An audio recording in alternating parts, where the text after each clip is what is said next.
Channel 5 Tamil நேயர்களுக்கு வணக்கம். திருசக்தியாரின் கேள்வி பதில் நிகழ்ச்சியில் உங்களை சந்திப்பதில் மகிழ்ச்சி அடைகிறேன். வாங்க சார்ட்ட கேள்விகளை கேட்கலாம். சார் வணக்கம். வெள்ளிக்கிழமை மங்களகரமான நாள். ஆமா.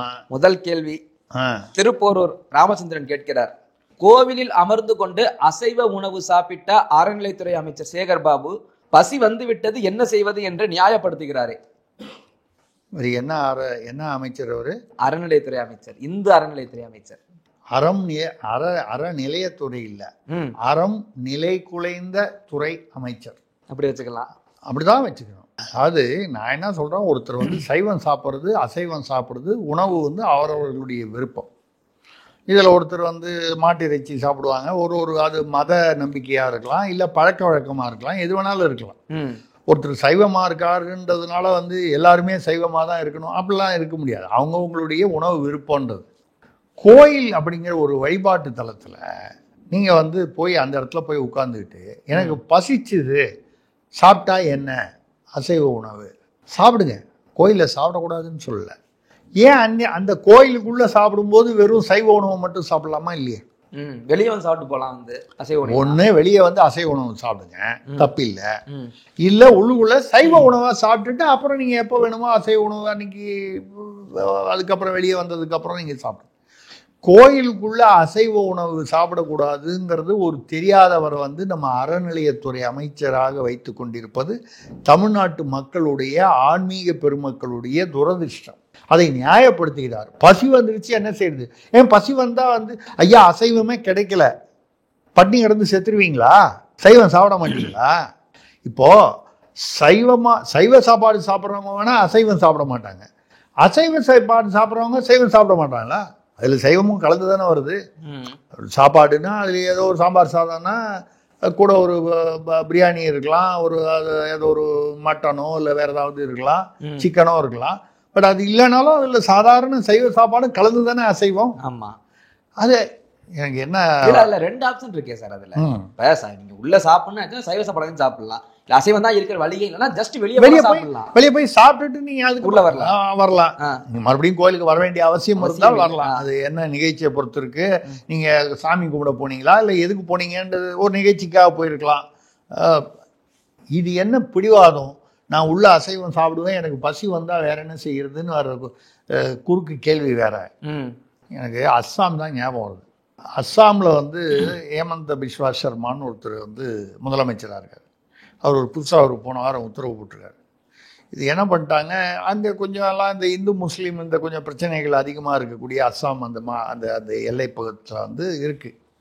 27% என்னமோ அங்கே முஸ்லீம்கள் இருக்கிறார்கள். ரெண்டாவது அந்த சைடு பங்களாதேஷ்லேருந்து வரக்கூடிய அந்த சட்டவிரோத முஸ்லீம்கள் வரும்பொழுது அவங்க கொஞ்சம் வித்தியாசமாக இருப்பாங்க. மியான்மர்லேருந்து ரோஹிங்யா முஸ்லீம், இப்படி இந்த எல்லைப்புறம்னு வரும்போது இந்த பிரச்சனைகள்லாம் இருக்குது. நம்ம ஊரில் இருக்கிற இஸ்லாமியர்கள் ஒரு சகோதரத்துவமாக இருந்தால் கூட அங்கேருந்து வர்றவனுக்கு வந்து அது இருக்காது. அவன் இப்படிப்பட்ட ஒரு பிரச்சனையில் கோயில் மீது வந்து என்ன பண்ணிட்டாங்க, யாரோ ஒரு முஸ்லீம்கள், அவன் ரோஹிங்கியாவா பங்களாதேஷியா இல்லை உள்ளூர் முஸ்லீமான்னு தெரியாது, அது ஏதோ ஒரு காழ்ப்புணர்ச்சி ஒரு கடுப்பில் மாட்டு இறைச்சி கொண்டாந்து கோயிலுக்குள்ளே வீசிட்டு போயிட்டாங்க. ஒரு 2-3 கோயிலில் அந்த மாதிரி தொடர்ந்து இங்கே நடக்குது, அங்கே நடக்குது, இங்கே நடக்குது. முதலமைச்சருக்கு தெரிஞ்சவொன்னு என்ன சொன்னார், மாட்டு இறைச்சியை கொண்டு கோயிலுக்குள்ள வீசறான்னு தெரிஞ்சதுன்னா காவல்துறை வந்து அவனை நேரடியாக அவனை வந்து துப்பாக்கியால் சுடுவதற்கு உத்தரவு. சுற்று முடிச்சிரு, சோழியை முடிச்சிரு. அவர் ஏன் சொன்னார்னா பழிவாங்கணுன்ற எண்ணத்தில் சொல்ல, இது எதற்கு அடிகோலும், மிகப்பெரிய ஒரு மத கலவரத்துக்கு அடிகோலக்கூடிய ஒரு விஷயம். இப்போ அதே மறுபடியும் என்ன பண்ணுவான், இந்துல யாராவது ஒரு 2 பேர் வந்து இந்த பக்கம் இருக்கிறவன் வந்து ஒரு மசூதிக்கு போய் அவர்களுக்கு வந்து பன்றி இருந்தாலே பன்றிக்கறி வந்து அவர்களுக்கு ஆகாது. பன்றிக்கறியை கொண்டு போய் அங்கே போய், இங்கே எப்படி மாட்டு பசுமாடை வந்து தெய்வமாக நினைக்கிறார்களோ அங்கே வந்து பன்றி வந்து அவர்களுக்கு ஆகாது, வெறுப்பான. அப்படி கொண்டு போய் பன்றிக்கறியை கொண்டு போய் அவன் மசூதியில் போடுவான். இது அடுத்த கட்டம் மத கலவரம். அதுக்காக என்ன சொன்னார், இது முதல்லயே கிள்ளி எறியணும். அதனால யாராவது அந்த மாதிரி மாட்டு இறைச்சி எடுத்துட்டு போடுறான் அப்படின்னு தெரிஞ்சதுனால் போலீஸ் வந்து சுற்றுங்க, செத்தா சாகட்டும் அப்படின்னு போட்டோன்னே கண்ட்ரோல் ஆயிடுச்சு. இதே மாதிரி மகாராஷ்டிராவில் வந்து சனி சிக்னாப்பூர்னு ஒரு ஒரு கோயில் இருக்குது, சனீஸ்வரர் கோயில். நம்ம திருநள்ளாறு மாதிரி அங்கே ஒரு புகழ்பெற்ற கோயில். அங்கே வந்து சனீஸ்வரனுக்கு வந்து நீங்கள் பக்தர்கள் அந்த நடுவில் யாரும் பூசாரி இல்லாமல் நேரடியாக போய் நம்மளே எண்ணெயை அபிஷேகம் செய்யலாம், நம்மளே போய் எண்ணெயை வந்து கொட்டலாம். அந்த ஊரில் பார்த்தீங்கன்னா அவங்க சனீஸ்வரன் பேரில் அவ்வளோ நம்பிக்கை. வீட்டு கதவு எதுக்குமே வந்து பூட்டு கிடையாது. அந்த சிக்னாப்பூர் அந்த குட்டி நகரம் இல்லை ஒரு பெரிய கிராமம்னு வச்சுங்க, அந்த கிராமத்துல எங்கேயுமே வந்து வீட்டுக்கு வந்து பூட்டுறதே இல்லை. போகும்போது வீட்டுக்கு எதாவது திறந்து வச்சுட்டு தான் போவான், சும்மா தாப்பா போட்டு போவான், பூட்டு இல்லாமல். திருட்டே கிடையாது. இதற்கு சனீஸ்வரன் தான் காரணமா, சனீஸ்வரன் மீது இருக்கக்கூடிய பக்தி காரணமா, என்ன காரணம் தெரியாது. ஆக மொத்தம் இப்படி ஒரு நல்ல சூழ்நிலை, ஒரு சமுதாய சூழ்நிலை இருக்கு. அப்போ அந்த கோயில் மிகப்பெரிய கோயில், நம்ம திருநள்ளாறு கோயிலை விட இன்னும் மிகப்பெரிய கோயில். அதில் வந்து நம்ம தமிழ்நாட்டு அறநிலையத்துறை மாதிரி அங்கே வந்து நடுவில் வந்து, ஏன்னா மகாராஷ்டிராவில் மாறி மாறி ஆட்சிகள் நடந்து இருக்குல்ல, இப்போ முன்னால் வந்து அந்த கோயிலில் உள்ள பணியாளர்களில் கணக்கெடுத்து பார்த்தா 167 பேர் வந்து இந்துக்கள் அல்லாதவர்கள். எங்க சனீஸ்வரன் கோயிலில் பெரும்பான்மையானவர்கள் வந்து இந்து மதம் சாராதவர்கள், கிறிஸ்தவர்களோ இஸ்லாமியர்களோ. அவர் என்ன பண்ணார், மகாராஷ்டிராவில் ஃபட்னாவிஸ் ஒரு ஆர்டர் போட்டு 167 பேரையும் வெளியில் வீட்டுக்கு அமிச்சார். உனக்கு இங்கே வந்து வேலை இல்லை. நாளைக்கு ஒரு பிரச்சனை வந்தால் ஒன்னால வந்ததோ இல்லையோ ஒன்னால பெருசாகும் அது. இப்போ அங்க ஒரு கிறிஸ்தவரோ இஸ்லாமியரோ இருக்கால் நல்லவராகவே இருக்கலாம், ஒரு ஏதோ ஒரு இடத்துல சரியாக வந்து ஏதோ ஒன்று ஒரு இந்து மத கோட்பாடு பழக்க வழக்கம் பிரகாரம் இல்லாமல் ஒரு மாற்றி செஞ்சாருன்னு வைங்க, வேணும்ட்டு செஞ்சாருன்னு ஒரு சந்தேகம் வருமா இல்லையா? அந்த சந்தேகம் வரக்கூடிய சூழ்நிலை வந்து ஒரு கலவரத்தை உண்டாகும். எதுக்காக சொல்லணும்னா, தமிழ்நாட்டு அறநிலையத்துறையில் பார்த்தீங்கன்னா இந்துக்கள் தான் வேலை பார்க்கணும், மற்றவர்களை வேலைக்கு வைக்கக்கூடாதுன்னு இது வரைக்கும் ஒரு 5 தடவையோ 6 தடவையோ வந்து உயர்நீதிமன்றம் வந்து உத்தரவிட்டிருக்கு வேற வேற வழக்குகளில். ஆனால் என்ன பண்ணுறாங்கன்னா, பாதி பேருக்கு மேலே வந்து இந்த கிரிப்டோ கிறிஸ்தவர்கள்னு, அவர்கள் என்னென்னா இந்துக்கள்னு இருப்பாங்க, கிறிஸ்டினாக கன்வெர்ட் ஆகிருப்பாங்க. ஆனால் வந்து என்னென்னா அவங்க வந்து இந்துவா கிறிஸ்டினா அப்படின்னு கேட்கும்போது நம்ம தமிழ்நாடு அறநிலையத்துறையில் ஒரு டிக்ளரேஷன் ஃபார்ம், எனக்கு இந்து மதத்தின் மீது நம்பிக்கை இருக்கிறது பழக்க வழக்கங்களில் அப்படின்னு கைது போட்டு கொடுத்தான்னா, அவன் பெயரிலேயே கிறிஸ்தவர் என்று தெரிந்தாலும் இஸ்லாமியர் என்று தெரிந்தாலும் இந்து அறநிலையத்துறை, அதுவும் கிறிஸ்தவர்கள் மிக அதிகமாக பணியில் இருக்கிறார்கள்.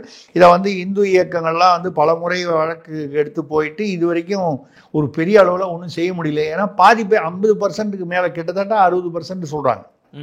இதில் வந்து நம்ம வந்து கிறிஸ்தவர்கள் நல்லவர்களா இல்லையா, இஸ்லாமியர்களை வந்து தவறானவர்கள் அப்படி சொல்லலை.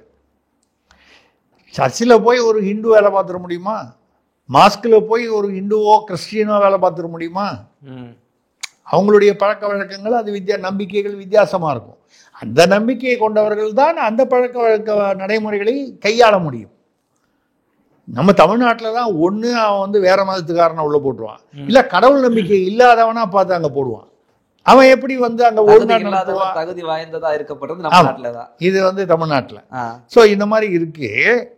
நல்ல வேளை அவர் தமிழ்நாட்டுடைய அறநிலையத்துறை அமைச்சராக இருக்காரு, கோயிலுக்குள்ள அசைவம் சாப்பிட்டாரு.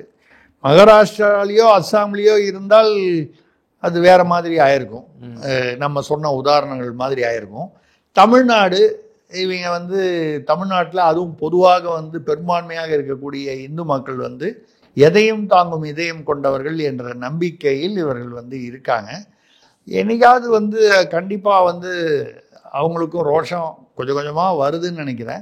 பட் அந்த ரோஷம் வருதேன்னு நான் ஒரு பக்கம் சந்தோஷப்பட்டா கூட ஒரு பக்கம் எனக்கு அதில் ஒரு கவலையும் இருக்குது. அது மாதிரி வரும்போது மத நல்லிணக்கம் வந்து பாதிக்கப்பட்டு பிரச்சனைகள் அதிகமாகும். கண்டிப்பாக அது பிரச்சனைகள் அதிகமாகிறது தமிழ்நாட்டுடைய நலனுக்கு எதிராக இருக்கும். அப்போ வந்து யார் ரைட்டுன்றதை பற்றி நம்ம பேசலை, ஒரு தவறான சூழ்நிலையை அரசு உருவாக்கி வைத்திருக்கிறது அப்படிங்கிறதா நம்மளுடைய இது. அது இவருடைய சேகர்பாபு அவருடைய அந்த இது வந்து பசிச்சா வேற என்ன செய்ய அப்படின்னு கேட்கறது வந்து அது வந்து ஆணவத்தின் உச்சகட்டம் என்பது தான். ஓகே, அவர் மன்னிப்பு கேட்டிருக்கணும். இல்லை நான் சாப்பிட்டுருக்க கூடாது, தவிர்த்திருக்கணும், சாரின்னாவது ஒரு வார்த்தை சொல்லியிருக்கலாம். யாரும் அதுக்கப்புறம் அதை பெருசு பண்ண இதை வந்து மாற்று மதத்தில் இருக்கக்கூடிய அவர்கள் விளங்கக்கூடிய இடங்களில் இருந்து இப்படி சொல்லுவாரா? சொல்ல முடியுமா? சொல்லுவதற்கான தைரியம் அவருக்கு இருக்குமா அப்படிங்கறதுதான் கேள்வி. அடுத்த கேள்வி மன்னூர்ல இருந்து வரதராஜன் கேட்கிறார். அரசு விழா ஒன்றில் சான்றிதழ்கள் விருதுகள் வழங்கும் மேடையில் மூத்த IAS அதிகாரி முன்னிலையில் மேயர் பிரியா வெகு நேரம் செல்போனில் சிரித்து சிரித்து யாருடன் பேசிக் கொண்டிருக்கிறாரே, இது சரியா? மேயர் பிரியாங்கிறவ அவங்க வந்து முதல் முறையாக கவுன்சிலர் ஆனாங்க. சின்ன பொண்ணு, ஐ திங்க் அவங்க வந்து 23-24 வயசு தான் மேயர் ஆகும் பொழுது. அரசியலுக்கும் அவங்களுக்கும் எந்த தொடர்பும் இல்லாமல், அதனால தான் வந்து அவர்கள் வந்து ஏதோ ஒரு ஷூட்டிங்கில் நடிகை மாதிரி அவங்க மேக்கப் போட்டு வந்து நிற்கிறதும், அண்ணன் சேகர் பாபு பக்கத்தில் டைரக்டர் மாதிரி நின்றுட்டு எங்கே வந்து முதல்வர் பேசும்போது நம்ம அப்படியே பார்த்துட்டு நிற்கும். சேகர் பாபு வந்து கைத்தட்டு அப்படின்னு சொல்லுவார், உடனே கை தட்டுவாங்க. சிரின்னு சொன்னால் சிரிப்பாங்க, பேசுன்னா எழுதி கொடுப்பதை பேசுகிறாங்க. கொஞ்சம் அவர்களுக்கு தமிழ் வந்து அவ்வளவு ஐ திங்க் வேற தெலுங்கை தாய்மொழியாக கொண்டவர்கள் என்று நினைக்கிறேன். அதனால தமிழ் வந்து வந்த புதுசில் அவ்வளவாக பேச வராமல் இருந்தது. இப்போ கொஞ்சம் கொஞ்சம் பழக்கப்படுத்தி கொஞ்சம் பேசுகிறாங்க. இருந்தாலும் ஒரு கிட்டத்தட்ட அந்த காலத்தில் வந்து இந்த ஆங்கிலோ இண்டியன்னு சொல்லுவாங்க, ஆங்கிலோ இந்தியர்கள் அந்த இந்த ஒரு கொஞ்சம் கொச்சை தமிழில் பேசுவார், அந்த மாதிரி ஒரு இதில் வந்து பேசுகிறாங்க. அது கூட அவர்களுடைய பின்னணி அப்படி, அது ஒன்றும் தப்பில்லை. அவர் அந்த அவங்க சொல்கிற மூத்த அதிகாரி வந்து ஜே ராதாகிருஷ்ணன் அவர்கள். ஆமாம், இப்போ சிவில் சப்ளைஸில் இருக்கார். முன்னால் வந்து சுகாதாரத்துறையில். ஆச்சரியமான விஷயம் என்னென்னா, அதிமுக பீரியடில் வந்து அவர் சுகாதாரத்துறை செயலராக இருந்து திமுக வந்தவுடன் அவருடைய நேர்மை திறமை காரணமாக அவர் ஒரே ஒரு IAS ஆஃபீஸர் தான் அந்த அந்த அதே துறையில் தொடர்ந்தவர் என்பது மிகப்பெரிய ஆச்சரியம். நம்ம நார்மலாக வந்த உடனே தப்புன்னு அந்த ஆட்களை தூக்கிட்டு அவங்களுக்கு வேண்டிய ஆட்களை போடுவாங்க. இல்லைன்னா அட்லீஸ்ட் இவரை தூக்கி வேற ஒரு டம்மி டிபார்ட்மெண்ட்டில் போட்டு அந்த மாதிரி தான் போடுவாங்க. ஆனால் இவரை தொடர்ந்தார். அதுக்கப்புறம் வந்து சிவில் சப்ளைஸுக்கு வந்தார். அங்கேயும் ஒரு மூத்த அதிகாரி மிக நேர்மையாகவும் திறமையாகவும் எந்த கட்சி ஆட்சியில் இருந்தாலும் அது கட்சி சார்பு இல்லாமல் பணியாற்றக்கூடியவர். அவர் ஒரு மேடையில் இருந்து அது ஏதோ ஒரு விழா, ஏதோ விருதுகள் இதெல்லாம் சர்டிஃபிகேட்லாம் கொடுக்குறாங்க. இந்த அம்மா மேயர்னு சொல்லி பக்கத்தில் நிற்க வைக்கிறாங்க. இந்த அம்மா மேடையில் நின்றுட்டு, அதாவது அந்த மூத்த அதிகாரியை மட்டும் அவர் அவமதிக்கவில்லை மேயர் அவர்கள். அங்கே அந்த கூட்டத்தில் உட்கார்ந்துருந்த அவ்வளவு பேரும், நீங்கள் மேடையில் இருக்கும்போது நீங்கள் பாட்டில் செல்ஃபோன் பேசிட்டு இருந்தீங்கன்னா அந்த உட்கார்ந்து இருக்கிறவங்களுக்கு என்ன மரியாதை? அதுவும் சிரிச்சு சிரிச்சு, ஐயா நீங்கள் சிரிக்கக்கூடாதுன்னு நான் சொல்லலை, அழுகணும்னு நான் சொல்லலை, சிரிச்சு சிரிச்சு பேசுறீங்கன்னால் ரொம்ப ஏதாவது எமர்ஜென்சி காலாக இருந்தால் பேசலாம். எமர்ஜென்சி காலாக இருந்தால் சிரிச்சு சிரித்து பேசுவதற்கான வாய்ப்புகள் இல்லை. இப்போ எத்தனையோ இலக்கிய மேடை, நாடக மேடையில் என்னை வந்து விருந்தினராக பேச்சாளராக கூப்பிட்றாங்க, தலைமை பேச்சாளராகவோ கூப்பிட்றாங்க. அந்த சமயத்தில் நம்ம ஃபோனை சுவிட்ச் ஆஃப் பண்ணி தான் வைக்கிறோம். அதை தாண்டி வைப்ரேஷனில் வச்சு ஒரு எமர்ஜென்சி கால் அப்படின்னு சொன்னால் மெதுவாக எழுந்து மேடைக்கு பின்னால் திரைக்கு பின்னால் போய் ரொம்ப அவசியமான காலாக இருந்தால் மட்டும் ஏதாவது அவசியம்னு நமக்கு மனசில் பட்டது அது ரொம்ப அபூர்வம். கூடிய வரை வந்து தவிர்த்துருவோம். சில சமயம் வந்து எனக்கு கூட யாராவது உதவியாளர் யாராவது வந்துருந்தாங்கன்னா ஃபோனை அவங்ககிட்ட கொடுத்துருது, தொல்லையே இல்லாமல். அவங்க எடுத்து சார் வந்து மேடையில் இருக்காரு, 1 hour வச்சு கூப்பிடுவார் அப்படின்னு ஏதோ ஒன்று. இது வந்து ஒரு என்ன சொல்கிறது, பேசிக் மேனர்ஸ்ன்னு சொல்லுவாங்க. இது ஒரு சுய ஒழுக்கம், சுய கட்டுப்பாடு. நீங்கள் இந்த 24-25 வயசு இருக்கும் அவங்களுக்கு. இது ஒரு சின்ன பொண்ணை வந்து நீங்கள் வந்து மேயராக போடுறது ரைட்டு. இளைஞர்கள் வந்து அவர்களுக்கு வந்து வளர்ச்சி அடையணும், அவங்க வந்து பயிற்சி வளர்ச்சி எல்லாமே ரைட்டு. பட் அவர்களுக்கு கொடுக்க வேண்டிய பயிற்சி நல்ல பயிற்சியாக இருக்க வேண்டும். அதனால் அவர்களுடைய வளர்ச்சியும் நல்ல விதமாக இருக்க வேண்டும். ஒரு மூத்த IAS அதிகாரி, அவருக்கு பொண்ணு வயசுக்கும் இருக்கும்.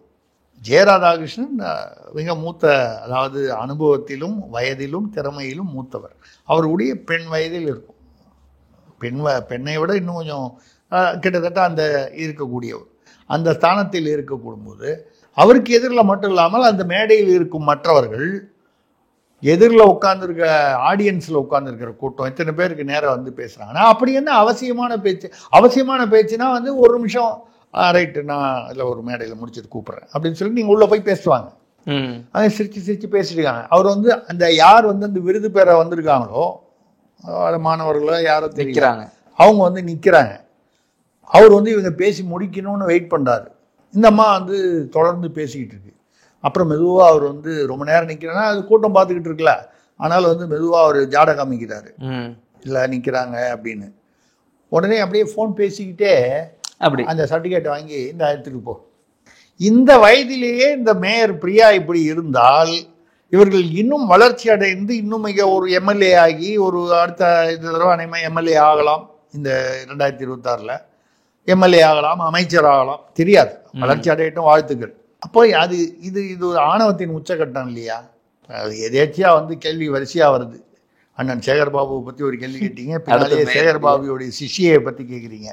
இது எல்லாமே ஆணவ போக்கு.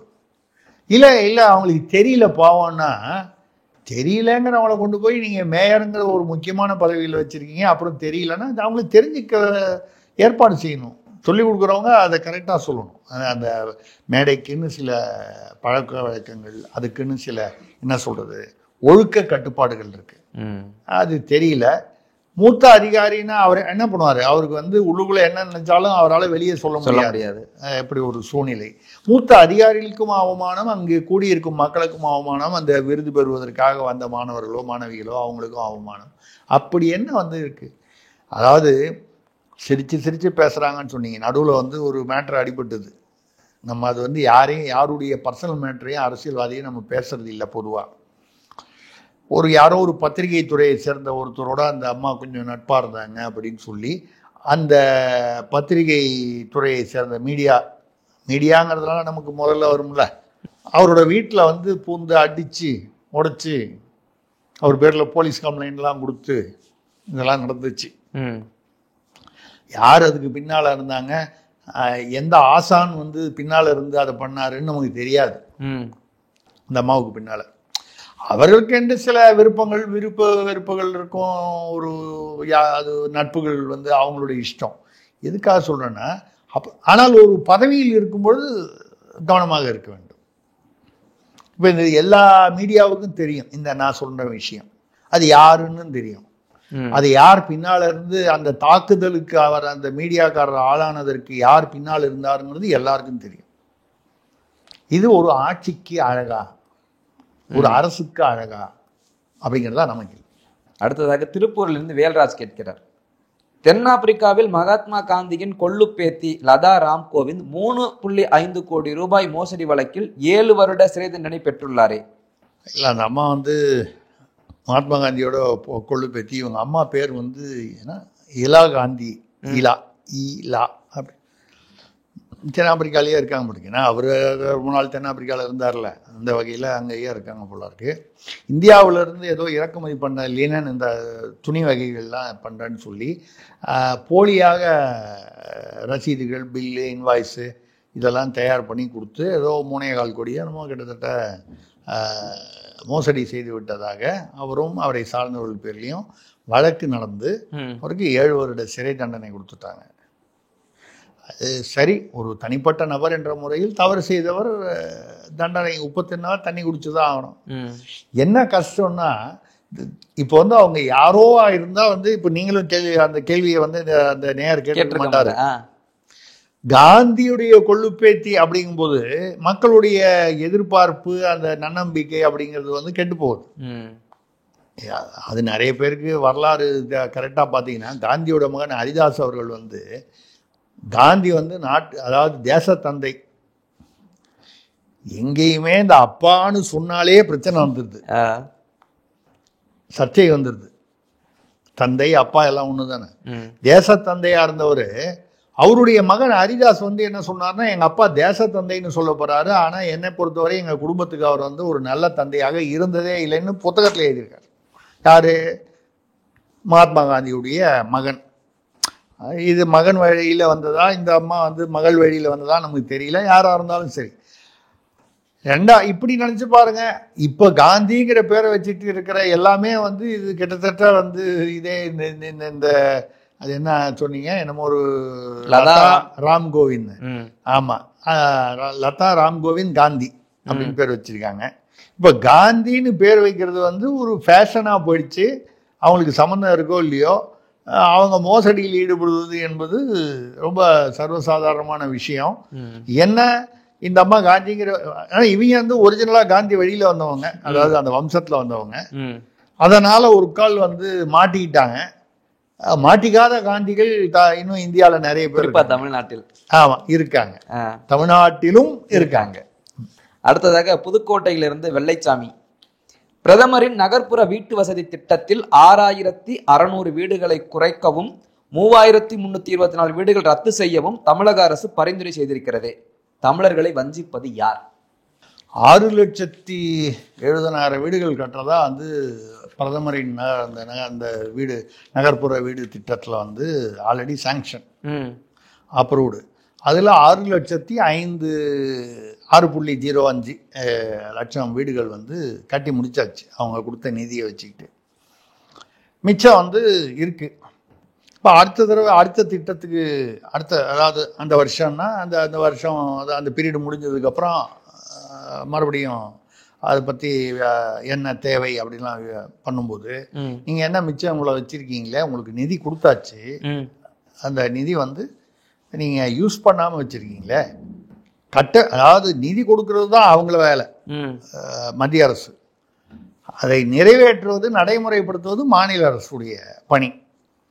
நீங்கள் கொடுத்த பணத்தையே இன்னும் அதில் பண்ணாமல் வச்சுருக்கீங்களே, ஒரு இவ்வளவு லட்சம் வீட்டில் வந்து கிட்டத்தட்ட இத்தனை 1000 வீடுகள் கட்டவில்லையே அப்படின்னா அவங்க வந்து என்ன சொல்கிறாங்க, 6600 வீடுகள் வந்து குறைக்கணும், குறைச்சிருங்க, ஒரு 3700 கேன்சல் பண்ணிடுங்க, ஏதோ ஒன்று அந்த மாதிரி ஏதோ ஒன்று சொல்லி கிட்டத்தட்ட ஒரு 10,000 வீடுகள் வந்து அந்த பணம் வந்து அந்த பணத்தை விட்டு கொடுத்து விட்டார்.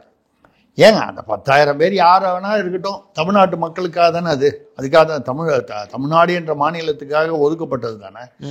ஒதுக்கின பணத்தை நீங்கள் வேண்டான்னு திருப்பி கொடுக்குறீங்க. ஆனால் வந்து வெளியில் பேசும்போது மத்திய அரசு தமிழ்நாட்டை வஞ்சிக்கிறது, தமிழர்களை வஞ்சிக்கிறது, கொடுத்த காசை வேணான்னு ஏன் திருப்பி கொடுக்குற? அவள்கிட்ட என்ன கேளுங்க, எங்களுக்கு இன்னும் கொஞ்சம் ஒரு கால அவகாசம் கொடுங்கள், இன்னொரு 65,000 பேர் வந்து பயனாளிகளை வந்து யாருன்னு ஐடென்டிஃபை பண்ணி அவங்களுக்கு பண்ணி கொடுக்குறோன்னு சொல்லி ஒரு டைம் கேளுங்க. அந்த பணம் கொடுத்த பணம் விட பணம் வேற எங்கேயும் போயிடுச்சா? பணம் எது பணம் வேற எங்கேயும் போயிடுச்சோ? அது அந்த 6 லட்சம் வீடு வந்து எப்படி கட்டியிருக்காங்கன்றதே எனக்கு தெரியல. இந்த போன தடவை பேசினோமே, 1 கோடி ரூபா பிரிட்ஜு மாதிரி அது ஏதாவது, ஏன்னா அந்த ரூபாய மத்திய அரசு ரூபா தான் கொடுக்க முடியுமே தவிர கட்டுமானம் எப்படி இருக்குங்கிறத மத்திய அரசு எவ்வளோ தூரம் கண்ட்ரோல் பண்ண முடியும்? அப்படி இருக்கும்போது இது வந்து 6 லட்சம் வீட்டில் நீங்கள் சொல்கிறதுல எவ்வளோ பணம் எங்கே போச்சு, அதோடைய குவாலிட்டி, அதெல்லாம் வழக்கமான கேள்விக்குறிகள் தமிழ்நாட்டில். இது வேணான்னு திருப்பி எழுதி கொடுக்குறாங்க. அது சொல்லிட்டு அப்புறம் வெளியே வந்து என்ன பேசுகிறீங்க, வஞ்சிக்கப்பட்டு விட்டார்கள், தமிழர்கள் வஞ்சிக்கப்படுகிறார்கள், நிதி கொடுத்தாதானே, இது தமிழ்நாட்டு மக்களின் உரிமை, நாங்கள் ஒன்றும் உங்ககிட்ட பிச்சை கேட்கல. அப்போ ஏன் கொடுத்த பணத்தை ஏன் திருப்பி கொடுக்குறீங்க? நான் என்ன சொல்கிறேன், அதில் வந்து ஒரு கால் திமுக சார்பானவர்களுக்கு கூட வந்து அந்த அந்த பயனாளிகளை அடையாளம் பண்ணும்போது அந்தந்த ஆட்சியில் இருக்கும்போது அவங்களுக்கு வேண்டியவங்களுக்கு கொடுக்குறதுன்றது திமுக அதிமுக யார் இருந்தாலும் அது வந்து ஒரு வழக்கம்னு வச்சுக்கிட்டா கூட, ஐயா கொடுங்க, அவனும் தமிழ் தானே, தமிழ்நாட்டில் இருக்கிறவன் தானே, திமுக காரனாவே கூட இருந்துட்டு போட்டோம், தப்பே இல்லை, கொடுங்கன்ற ஏதோ ஒரு வகையில் பயனடைவாங்கல்ல. இது இப்படி சொல்லிட்டானா வஞ்சிக்கிறார்கள், நாங்கள் வந்து வஞ்சிக்கப்பட்டோம் துஞ்சிக்கப்பட்டோம்னு ஏதாவது வசனம் பேசுறதுங்கிறது இந்த வழக்கம் அதான் சொல்லுது, கரகாட்ட கோஷி. அடுத்ததாக திருச்சியிலிருந்து சேரலாதன் கேட்கிறார், இந்து மதத்திலிருந்து தமிழர்கள் வெளியேற வேண்டும் என்கிறாரே ஆர் ஆசா. வெளியேறி இந்து மதத்திலிருந்து வெளியேறி என்னங்க இவருக்கு வந்து ஏதாவது வெளியிலேருந்து இவருக்கு வந்து மதமாற்றத்துக்காக யாராவது இவர் அந்த சேவைக்காக யாராவது இவருக்கு வந்து வெகுமதி கொடுக்குறாங்களா? வெகுமதின்னு சொல்றது வந்து ஒரு மரியாதை விருது அந்த மாதிரி வெகுமதி கொடுக்குறாங்களா? இல்லை இது மதமாற்றம் இந்து மதத்திலிருந்து வெளியேற வேண்டும்னா, ஐயா நீங்கள் இந்து மதத்திலேருந்து வெளியேறணும்னு ரொம்பலாம் பேசுனீங்கன்னா திமுகவிலிருந்து இந்துக்கள் நிறைய பேர் வெளியேறிடுவான். ஓ ஆர் ஆசா அந்த மாதிரி தான் ஏதாவது ஒன்று அபத்தமாக பேசுறது. அவருக்கு வந்து ஆர் ஆசான்னு வச்சது வந்து ஏர் ஆசான்னு வச்சிருக்கணும். அபத்தமாக பேசும் ராஜா இது மாதிரி நிறைய பேசியிருக்காரு அவர், அதுவும் வந்து இந்து மதம் சம்பந்தமாக பேசும்போது. ஏன்னா வந்து அவர் வந்து கிறிஸ்தவ மதத்திற்கு அது அவருடைய சுய விருப்பம், அதில் ஒன்றும் நமக்கு ஒன்றும் ஆட்சேபனையோ கருத்து விமர்சனமோ ஒன்றும் கிடையாது. ஆனால் அதையே எப்பப்பார் அந்த இந்துக்களை ஏதாவது வந்து விமர்சனம் பண்ணி, ஆமாம் சூத்திரர்கள் எல்லாருமே வேசிகள், அப்படின்னு எங்கேயோ மனுநீதியில் சொல்லியிருக்குன்னு. மனுநீதியில் புக் ஃபுல்லாக புரட்டி பார்த்தா எந்த இடத்துலையும் அப்படி சொல்லலை. அப்போ சொல்றது யாரு? மனுநீதி இல்ல, ஆராசா சொல்றாரு. மன்னன் நீதி. ஆமா, ராசாவுடைய நீதி மன்னன் நீதி. இவர் தான் சொல்றாரு சூத்திரர்கள் அனைவரும் வேசிகள் அப்படின்னு அங்க சொல்லியிருக்கு. அப்ப இல்லாததை நீங்க சொல்றீங்கும் போது அப்ப அது உங்களுடைய கருத்து. அதை நீங்கள் மனுநீதி பேர்ல வந்து யாரும் போய் மனுநீதி தேடி போய் எங்க போய் புக்கு கிடைக்க போகுது, எங்க போய் படிக்க போறான்ற தைரியத்துல சொல்றீங்க. அந்த மாதிரிதான் இந்துக்கள் அனைவரும் வெளியேறணும்னு. இப்போ கூட படித்த இன்னைக்கு தான் காலையில் குன்னூர், அதாவது நீலகிரி இதில் வந்து இவருடைய தொகுதியில் தான் வருது. ஆமாம், 872 கடைகள் மார்க்கெட்டில், குன்னூர் மார்க்கெட்டில். இந்த கடைகளெல்லாம் காலி பண்ண சொல்லி இவன் என்ன சொல்கிறாங்க, 1 கிலோமீட்டர் 2 கிலோமீட்டர் காட்டுக்குள்ளே வந்து கொண்டு போய் நீ கடை வச்சுக்கான்றாங்க.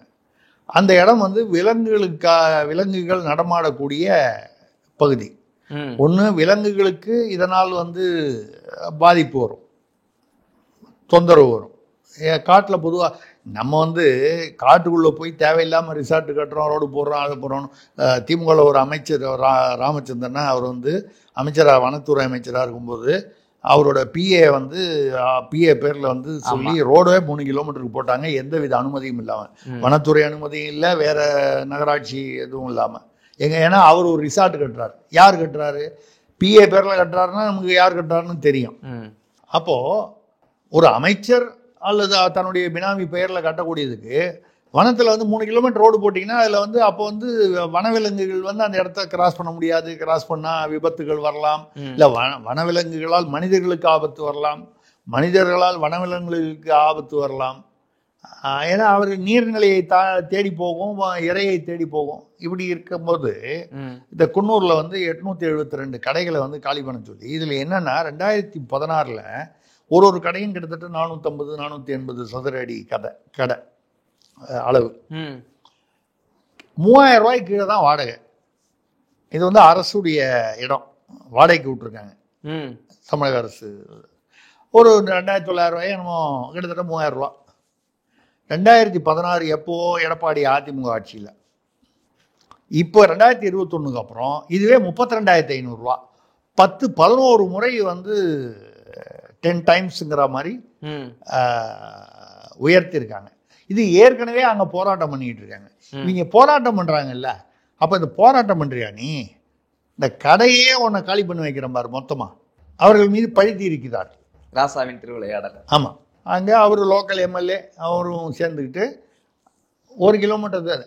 அப்போ அங்கே வனவிலங்குகள் ஃபாரஸ்ட்டில் கொண்டு போய் நீங்கள் வந்து நடு காட்டில் கொண்டு போய் அவங்கள விட்டீங்கன்னா அந்த அவங்களுக்கு மட்டும் இல்லை பிரச்சனை. இந்த கடைகள் 872 கடைகளுக்கு போகக்கூடிய பொதுமக்கள் வந்து அந்த காட்டிற்குள் விலங்குகள் நடமாடும் பகுதிகளுக்கு போகும்போது விலங்குகளுக்கும் ஆபத்து, மனிதர்களுக்கும் ஆபத்து. இப்போ இவங்க என்ன சொல்றாங்கன்னா, இந்த 872 கடையும் இடிச்சுட்டு அந்த இடத்துல கமர்ஷியல் காம்ப்ளெக்ஸ் கட்ட போறாங்க.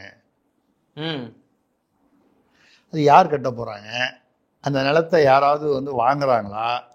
இல்லை வழக்கமாக வந்து என்ன பண்ணுவாங்க, 99 வருஷம் 30 வருஷம்னு லீஸுக்கு விட்டுருவாங்க, ரொம்ப சொற்ப வாடகைக்கு. நம்ம கோயில் நிலங்கள்லாம் இப்போ கூட ஒரு கோயில் நிலத்தில் வந்து நந்தீஸ்வரர் கோயில், அந்த கோயிலுடைய இதில் வந்து வணிக வளாகம் கடைகள் கட்டுவதை வந்து உயர்நீதிமன்றம் வந்து தடை விதிச்சிருக்கு இப்போ போன வாரம். இந்த மாதிரி நிறையா இருக்கு. அந்த மாதிரி இவங்க 872 பேரை வந்து இங்கேருந்து அவன் பண்ண குற்றம் என்னன்னா, 3000 ரூபா இருந்த வாடகையே 32,000 ரூபா ஆக்கிட்டீங்களே, எங்களுக்கு எப்படியா வியாபாரம்? அதே வியாபாரம் தானே ஆகும். குன்னூரில் ஒரு கடையில் என்ன வியாபாரமோ அதான் ஆக போகுது. 3000 ரூபாய்க்குலேருந்து நீங்கள் ஏற்றுனீங்கன்னா 3500 ஏற்றுனீங்கன்னா பரவாயில்ல, 32,500 ரூபான்னு ஏற்றுனீங்கன்னா என்னன்னு போராட்டம் பண்ணுறான். உன் போராட்டம் பண்ணுறான்றதுக்காக பழிவாங்கும் படலம் போல இதை மாதிரி செய்கிறாங்க. அதாவது ஐயா ஆராசா அவர்களே, இந்துக்கள் வந்து இந்து மதத்திலிருந்து மக்கள்லாம் வெளியே போகணும்னு சொல்கிறீங்க. முதல்ல திமுகவிலிருந்து இந்துக்கள் வெளியேற போகிறார்கள், அல்லது தமிழ்நாட்டில் ஆட்சியிலிருந்து இல்லை வந்து பதவிகளிலிருந்து நீங்கள் வெளியேறும் காலம் ரொம்ப தூரத்தில் இல்லை. இப்படி பேசிக்கொண்டு இப்படி நீங்கள் செயல்பட்டு கொண்டிருந்தால், நான் சொல்கிறது வந்து பொதுவாக, நான் மத ரீதியாக சொல்ல, எந்த மதத்தையுமே இதே மாதிரி சொல்லுங்க. கிறிஸ்தவ மதத்திலிருந்து வெளியேறணும்னு சொல்ல முடியுமா உங்களால்? இஸ்லாமிய மதத்திலேருந்து வெளியேறணும்னு சொன்னால் கழுத்து தலை மேலே கழுத்து உட்கார்ந்துருக்குமா? ஏன்? அவங்க பொறுமையாக இருக்காங்க இந்துக்கள்னு. அந்த பொறுமையை சோதனை செய்யாதீர்கள் என்று மட்டும் அவருக்கு ஒரு எச்சரிக்கை கொடுத்துருவோம். அதுவும் அன்பான எச்சரிக்கை. அடுத்ததாக மயிலத்திலிருந்து கார்வண்ணன், கல்வி நிலையங்களில் மூட நம்பிக்கையை பரப்பினால் கடும் நடவடிக்கை என்கிறாரே முதல்வர். எது மூட நம்பிக்கை அப்படிங்கிறது அதுவே முதல்ல நமக்கு புரியல. சமாதியில தயிரோட வைக்கிறது மூட நம்பிக்கை இல்லாம பகுத்தறிவுல வருமானு நமக்கு தெரியல. முரசொலி பேப்பரையும் மூக்கு கண்ணாடி அங்க வச்சா அது பகுத்தறிவுல வருமானு தெரியல. அது மூட நம்பிக்கையா? சரி, ரைட்டு, அது ஒரு பக்கம். இன்னொரு பக்கம் கல்வி நிலையங்களில் சொல்லும்போது இவங்களுடைய ஃபோக்கஸ் பூரா எங்க வரும்? பொதுவான கல்வி நிலையங்கள். சிறுபான்மையினர் சார்பான கல்வி நிலையங்களை இதை பத்தி பேசுவாங்களான்னு பேச மாட்டாங்க, நடைமுறைப்படுத்த மாட்டாங்க. அப்போ நீங்க அந்த கல்வி திட்டத்துல ஏதாவது ஒரு புராணம் வரலாறு ஏதோ ஒன்று இருக்கு அப்படின்னு சொன்னால் அதை நீக்குவதற்கு இது ஒரு சாக்காக வைத்துக்கொண்டு அது மூட நம்பிக்கைனா, நீங்க யார்? எது மூட நம்பிக்கை, எது பகுத்தறிவு என்று முடிவு செய்வதற்கு நீங்கள் யார்? அந்த அதிகாரத்தை உங்களுக்கு யார் கொடுத்தாரு? அதாவது எல்லா மதத்திலும் சில நம்பிக்கைகள் இருக்கு. அந்த நம்பிக்கை மூட நம்பிக்கையா இல்லையா அப்படிங்கிறது அந்தந்த மதத்தில் உள்ளவர்களுடைய வழிபாட்டு முறைகள், அவர்களுடைய இஷ்டம். இதுல நான் எதை இப்போ ஒரு சின்ன உதாரணமா சொல்றேன். இது கொஞ்ச நாள் முன்னால இங்கோ திருநெல்வேலி சைட்ல போக வேண்டிய வேலை வந்தது. குற்றாலம் தாண்டி போயிட்டு இருக்கேன். குற்றாலம் அருவிக்கு போக முடியல, அந்த பகுதியை தாண்டி போயிட்டு இருக்கேன். அங்க இந்த பாறைகள், அந்த சைட்ல ஒரு பக்கம் மலை வரும், அந்த மலை பாறைகள் இருக்கும். அதுல பெருசா இயேசு வருகிறார். அது கிறிஸ்தவ மதத்தை சேர்ந்தவர்கள், அவர்களுடைய நம்பிக்கை இயேசு வருவார், கட்டாயம் மீண்டும் பூமியில் அவதரிப்பார் அப்படின்னு அவர்களுடைய நம்பிக்கை. இப்போ இந்து மதத்தில் கூட பார்த்தீங்கன்னா கல்கி அவதாரம் வரும், என்னைக்காவது ஒரு நாள் வரும். ஸோ இது ஒரு நம்பிக்கை. இதில் கல்கி எப்போ வருவார், கல்கி தான் வருவாரா, குமுதானந்தவுடன்லாம் வரா, அப்படிலாம் கேட்க முடியாது நம்ம. அவர்களுடைய நம்பிக்கை. அதில் நம்மளால் குறும்பு இந்த சேட்டை பண்ணுறதுக்குன்னே அந்த எல்லா ஊர்லேயும் இருப்பான்ல, இயேசு வருகிறார், சீக்கிரம் வர சொல்லு, சீசன் முடிய போகுதுன்னு எழுதிருக்கான். இந்த குற்றாலத்தில் சீசன் முடிய போகுதான், சீக்கிரம் வர சொல்லு. வராருங்கிறல்ல, குற்றாலத்தில் சீசன் முடியறது அது குறும்பாக எழுதப்பட்டது. இன்னும் பெரிய மத எதிர்ப்புன்னு சொல்ல முடியாது, குறும்புத்தனம். எதுக்காக சொல்றேன்னா, எல்லா மதங்களிலும் சில நம்பிக்கைகள் இருக்கேன்னு. அந்த நம்பிக்கைகள் அது அவரவர்களுடைய நம்பிக்கை, அது மூட நம்பிக்கைன்னு சொல்லி அதை கொச்சைப்படுத்துவது தப்பு. சொல்றவங்களே மூட நம்பிக்கையை ஃபாலோ பண்றாங்கல்ல, அவங்க தான் தயிர் வடை. தயிர் வடையை யார் வைக்கிறார்களோ இவர்கள் தான் மூட நம்பிக்கையை பற்றி பேசுகிறார்கள், பகுத்தறிவை பற்றி பக்கம் பக்கமாக எழுதுகிறார்கள். அதுதான் சொல்றேன். முதல்வர் இது மாதிரி தான் ஏதோ சொல்றாரு. நம்ம இதே மாதிரி தான் சீசன் முடிஞ்சிட போகுதுன்னு சொல்றோம். சீசன்னா நம்ம சொல்ற சீசன் குற்றாலம் சீசன் இல்லை, ஒற்றை விரல் சீசன். ஆமா, ஒற்றை விரல் சீசன் முடிய போகுது பாத்துங்க அப்படின்னு சொல்றோம். Okay sir. அடுத்ததாக பாளையங்கோட்டையிலிருந்து லூர்துசாமி கேட்கிறார், தமிழகத்தில் இத்தனை குற்றங்கள் தினமும் நடைபெறுகிறது, தகவல்கள் வெளியாகின்றன, ஆனாலும் அச்சம் என்பதே குற்றவாளிகளுக்கு இல்லாமல் போய்விட்டதே. அது நிறைய நம்ம பேசிட்டோம். ஆனா இதுக்கெல்லாம் காரணம் ஒருத்தர் தான். யார் அந்த ஒருத்தர் பேர்ல தான் நான் பழி சொல்றேன். அவரை தான் நான் குற்றவாளி என்று கருதுகிறேன். யாருன்னு சொல்றேன்? நாட்டினுடைய ஒரே தலை முதல்வர். அவர் இல்லையா? சரி, அது அது அது அது ஒரு ரூட்டு. அவர் என்ன கேட்டிருக்காரு? இவ்வளவு குற்றங்கள் நடைபெறுகிறது. ஆமா, என்ன அர்த்தம் கேட்டிருக்காரு? அதாவது இவ்வளவு குற்றங்கள் வெளியாகுது, தினமும் தகவல்கள் வருது, ஆனாலும் இந்த குற்றவாளிகளுக்கு அச்சமே இல்லை. கவிஞர் கண்ணதாசன் தான் இத்தனைக்கு காரணம். ஏன் சார்? அச்சம் என்பது மடமையடா, அஞ்சாமை திராவிடர் உடமையடான்னு எழுதினாரா? ரைட்டு, ஆமா எழுதினாரு. அச்சம் என்பது மடமையடா, அஞ்சாமை திராவிடர் உடமையடான்னு எழுதினார். நம்மளால அப்படியே பிடிச்சிட்டாங்க. அஞ்சாமை அப்படின்னா குற்றம் செய்ய அஞ்சாமை திராவிடருடைய உடைமை. அப்ப குற்றம் பண்றாலாம் திராவிடரா? இல்லைங்க, திராவிடர்னா தமிழர் யாருன்னா தமிழர்னா தமிழர், தமிழர் அல்லாதவர் திராவிடர் அப்படின்னு தமிழ்நாட்டில் நமக்கு ஒரு புரிதல் இருக்கு. வந்துருச்சு. அது ரைட்டு. எதுக்காக சொல்றேன்னா அச்சம். ஆனா கவிஞர் கண்ணதாசன் நான் சொல்றது ஒரு அந்த சூழ்நிலைக்காக சொன்னது. அடுத்த ஒரு வரியில தாயகம் காப்பது நம் கடமையடான். அது தாயகம்ங்கிறது தமிழ்நாடாவும் இருக்கலாம், இந்தியா பாரதமாகவும் இருக்கலாம், அதுவும் தாயகம் தானே. தாய்நாடுன்னு சொல்லும் பொழுது தமிழ்நாடும் தாய்நாடு தான், இந்தியாங்கிறது பரந்த அளவில் வந்து பாரதம் வந்து அதை விட்டாங்க. அச்சம் என்பது மடமையடா, அஞ்சாமை திராவிடர் உடமையடா. இது யாருக்கு கரெக்டாக போடுறது? அந்த அந்த குற்றவாளிகள் மட்டும், குற்றம் செய்பவர்கள் மட்டும் இந்த 2 வரியை கெட்டியாக பிடிச்சிட்டாங்க. கண்ணதாசனே சொல்லிட்டாரு, குற்றம் செய்யறதுக்கு வந்து இந்த இன்ஸ்பெக்டர் வந்து நடுவில் தடுக்கிறாருன்னா போடு, மணல் கடத்தல தடுக்க வரானா அவனை லாரி ஏற்று கொள்ளு. அஞ்சாமை நம்ம பயப்படக்கூடாது. திராவிடர். ஆமாம், சரி, இதுதான் வந்து. ஆக கவிஞர் கண்ணதாசன் பாவம், அவர் ஏதோ நல்ல நோக்கத்தில் எழுதிட்டு போனாரு, ஏதோ ஒரு ஒரு உணர்வு பூர்வமா எழுதிட்டு போனாரு. அதை நம்ம ஆட்கள் எப்படி புரிஞ்சு வச்சிருக்காங்கிறதுக்காக அப்படி சொன்னா அவர் பேரை. ஐயா கண்ணதாசன் ஐயா, உங்க எழுதின வரிகள், உங்களை வந்து நான் வந்து எதுவும் புண்படுத்தணும்னு நினைக்கல, மன்னிச்சிருங்க. என்ன மனசு சார், இல்லாதவர்கிட்டையும் நீங்க வந்து மன்னிப்பு கேட்கறீங்களே. ஆமா, இங்க சில பேர் நேரம் மன்னிப்பு கேட்டாலும் கேட்க மாட்டாங்க. அது சரி. அடுத்ததாக கோவைப்புத்தூர்ல இருந்து கனகவள்ளி கேட்கிறாங்க, போராட்டத்தில் ஈடுபட்டுள்ள ஆசிரியர்களின் பிரதிநிதிகள் தாவேகா தலைவர் விஜயை சந்தித்திருக்கார்களாமே. இது திமுக வட்டாரங்களில் தான் வந்து பதற்றத்தையும் மடுக்கத்தையும் ஏற்படுத்தி இருக்க வேண்டும். இங்கே ஆசிரியர்கள் பேசி பார்த்தாங்க. ஆசிரியர்களும் சரி, அரசு ஊழியர்களும் சரி, இந்த ஜாக்டோ ஜியோ 2ஆக பிரிஞ்சிச்சு. அவங்கெல்லாம் வந்து நிறைய போராட்டங்கள் வந்து முதல்வரை சந்திக்க கிட்டத்தட்ட 6 மாதமாக அப்பாயின்மெண்ட் கேட்டு அவர் கொடுக்கல. வேற ஏதோ 4 அமைச்சர்கள் விட்டு, 2 அமைச்சராக 4 அமைச்சர் விட்டு, தங்கம் தென்னரசு மற்றும் அமைச்சர்லாம் விட்டு அவர்களோட பேச்சுவார்த்தை நடத்த சொல்லி பேச்சுவார்த்தையெல்லாம் தோல்வி. அவர்கள் என்ன கேட்குறாங்கன்னா, சில பேர்லாம் 7,500 ரூபா 12,500 இந்த கான்ட்ராக்டில் இருக்காங்க, அதெல்லாம் பணி நிரந்தரம் கேட்குறாங்க. முழுமையான சம்பளம் கொடுக்க சொல்கிறாங்க. சரி, முழுமையாக அதை வந்து நிரந்தரமான பணியில் இருக்கிறவங்க என்ன கேட்குறாங்கன்னா, ஐயா மாதம் சம்பளம் கொடுங்க ஐயா. வழக்கமாக சம்பளங்கிறது மாதத்துக்கு ஒரு தடவை கொடுக்குறது, 4 மாதம்லாம் கொடுக்காம வச்சுருக்கீங்க. அவனுக்கு நிரந்தர பணி இல்லாதது பிரச்சனை. அது மட்டும் இல்லாமல் காலி இடங்கள் வந்து நிறைய இருக்குது, அதை நிரப்பலை. நாங்கள் அதுக்கு ஒரு ரேட்டு போட்டு அது கரெக்டாக செட் பண்ணிட்டு தானே நாங்கள் வந்து நிரப்ப முடியும். தேர்தல் சமயத்தில் இப்போ அதெல்லாம் இழுத்து விட்டுக்க முடியாதுல்ல. இந்த மாதிரி சமயத்தில் ஏதாவது நாங்கள் வசூல் பண்ண போனால் பிரச்சனை ஆகிடும், வெளியே தெரிஞ்சிடும்ல.